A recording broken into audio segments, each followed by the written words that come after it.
this is Jeff with Reverb.com. In this video, I'd like to talk a little bit about some Eric Clapton inspired licks, basically revolving around more of stuff he was doing around the Cream era. And Clapton was known to play with Cream 335s and the famous SG, which I think was called the Fool. So I happen to be playing on a 77 Gibson Les Paul Custom today, which Clapton did not play on, but I just happen to like this guitar and I'm using it to demonstrate. I remember seeing an interview with Clapton years ago where he said a lot of times in Cream, when he was playing two humbuckers, he would keep it in the middle position, so you got both pickups going, roll the neck pickup tone off, and then roll the volume down to about 8 or 9. If I'm not mistaken, I'm pretty sure that's how he ran his tone a lot in Cream. I'm using a 70s Fender Vibrolux amp, and I'm using a Manticore drive pedal made by Pro Analog Devices. I'm right inside, the pentatonic or the blues scale, depending on your note selection, but I'm in the key of D. Something you might hear him do in Sunshine of Your Love or Politician or a song like that. But I'm coming right out of the box here. And I'm playing at the 14th fret on the G string with my ring finger. I got my middle finger here.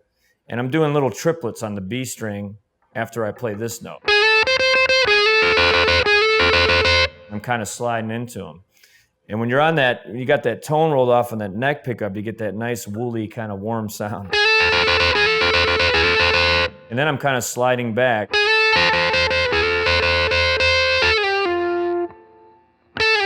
Back into what I call the box scale. Your typical pentatonic.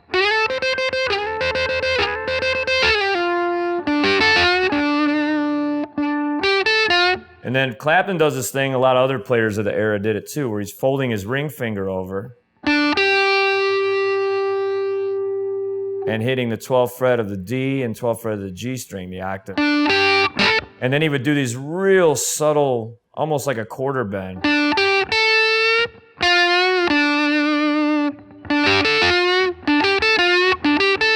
So I guess I'm doing it more on this note here, but as you can see. Put that together.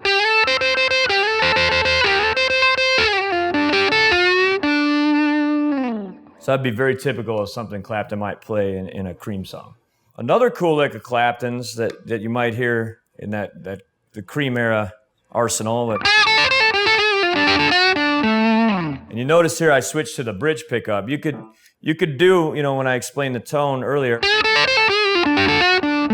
get that sound, but when he would switch to the bridge pickup, it really jumped out then because he had the tone off on the neck pickup and switch. But either way, that lick here, I'm doing, kind of a typical, and then pulling off, coming back down the pentatonic box.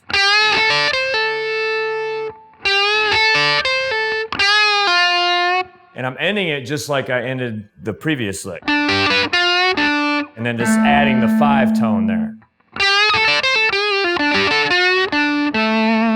There's that same trick again I did earlier.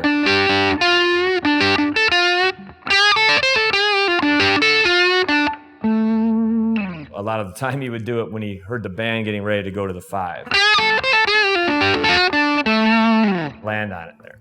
Another Clapton lick is that he does quite often, even to this day, is just a little 3-note combo. Once again, I'm inside the D minor pentatonic.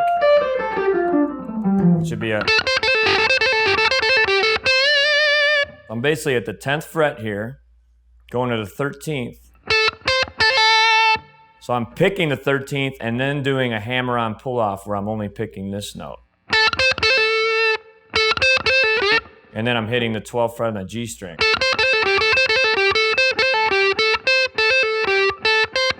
And ending with a bend.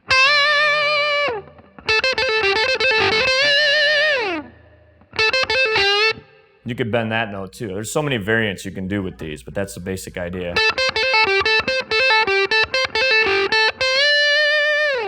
So there's 3 very identifiable Eric Clapton licks that you can weave together or weave with other things. So try and put them into your own play and see what you come up with.